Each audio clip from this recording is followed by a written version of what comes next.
Okay, so today we're going deep on a case that really, I think, hits close to home for a lot of people. Yeah. This idea, picture perfect family from the outside, Right. and then something truly horrific going on behind closed doors. Yeah, absolutely. And just to introduce ourselves quickly, we're anyone new to the show. I'm the host here at the Deep Dive. And I'm the resident expert helping to break down some of the psychology behind these cases. Exactly. And I've got to say, even for us, this one's been a tough one to stomach, right? Oh, absolutely. This is a heavy one. Yeah, so the source material we're looking at today is this true crime podcast episode, all about this well-respected children's book author and her husband. He was an engineer, Okay. Interesting combo. right? You think like, okay, successful, stable Yeah, family. like what could go wrong? And that's what makes this whole thing so disturbing is, like you said, the contrast, Yeah. this image they projected to the world versus, well, I guess we should say the alleged reality. Right. Of course, yeah. And the podcast is a really interesting thing where they actually play these snippets of interviews with their neighbors. Oh, wow. And these neighbors are like, oh, they were the nicest people, always so friendly. The kids seemed happy. Oh, my gosh.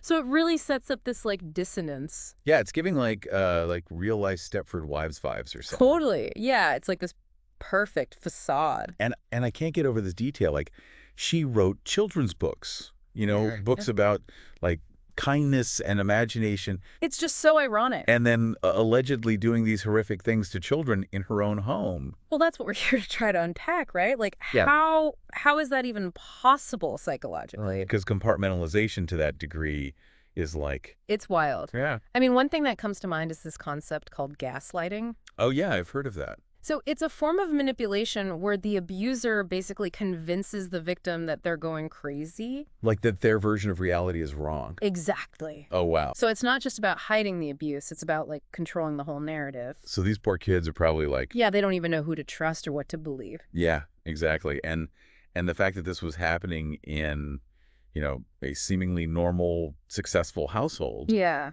it just makes it even more insidious, right? Because like it challenges our assumptions about where abuse can happen. Exactly. We tend to think, oh, it's the family down the street that keeps to themselves. Right, right. But this case really shows it can be anyone. So how did this whole thing come to light?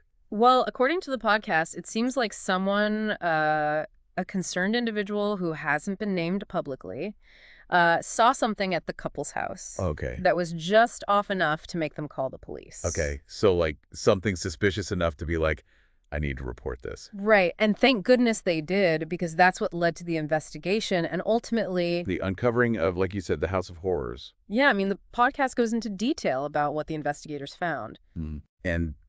And I'm almost afraid to ask, but like, what was it like in there? It was bad. They said the children were extremely malnourished, Oh, God. living in filth. There were signs of physical abuse and neglect. Like It's just heartbreaking. it was really, really bad. And, makes you think about all the people around them that maybe missed the signs or Yeah. didn't want to get involved or something. Right. I mean, hindsight is 20/20, but it does make you wonder if there were missed opportunities to intervene. And the podcast talked about how the community is really struggling with that now, right? Oh, absolutely. There's this huge sense of shock and guilt. Yeah. People are like, we knew them. We went to their barbecues. How could we not have known? And it's not their fault. Right. Like, Right. this couple was so good at hiding it. Exactly. And it's not about placing blame. It's about learning from this and being more vigilant in the future. Right. Yeah, because like you said earlier, it could literally be anyone. Mm-hmm. And I think this case really highlights the importance of those mandatory reporting laws, Oh, yeah, for like teachers and doctors and stuff. Exactly, because sometimes those professionals are the only ones who might see the signs. So it creates like another layer of protection for kids. Right, exactly, because the sad reality is that sometimes the people closest to the victim are the abusers themselves. Man, this whole deep dive has been so insightful, but also just so disturbing, Yeah. It's like a real look into the darkness that can exist even in the most unexpected places. It's a reminder that evil doesn't always wear a scary mask. Sometimes it looks like the friendly neighbor next door. Right, and that's the scariest part, I think. Yeah, and it's not about living in fear, but about being aware, being vigilant, and trusting your gut if something feels wrong. Yeah, absolutely. And, I'm thinking about the community here, like, how do they even begin to heal from this? That's a great question. And honestly, there's no easy answer. Right. It's going to take a lot of time, a lot of open dialogue, and probably some professional help for the victims and the community as a whole. Yeah. And I guess it's a reminder that we all have a responsibility to look out for each other. Absolutely. If you see something, say something. You might just be saving a life. Heavy stuff, man. Yeah, but important stuff. Absolutely. All right, well, that's about all the time we have for today's deep dive. Wow, that went by fast. Yeah, this case is just so much to unpack, but I think it leaves us with a lot to think about. Yeah, for sure. So for all you listeners out there, do your research, educate yourselves on the signs of abuse, and let's all work together to create communities where this kind of darkness can't thrive. Well said. All right, until next time, stay safe, everyone. And stay informed. We'll see you at the next deep dive. Bye. Bye.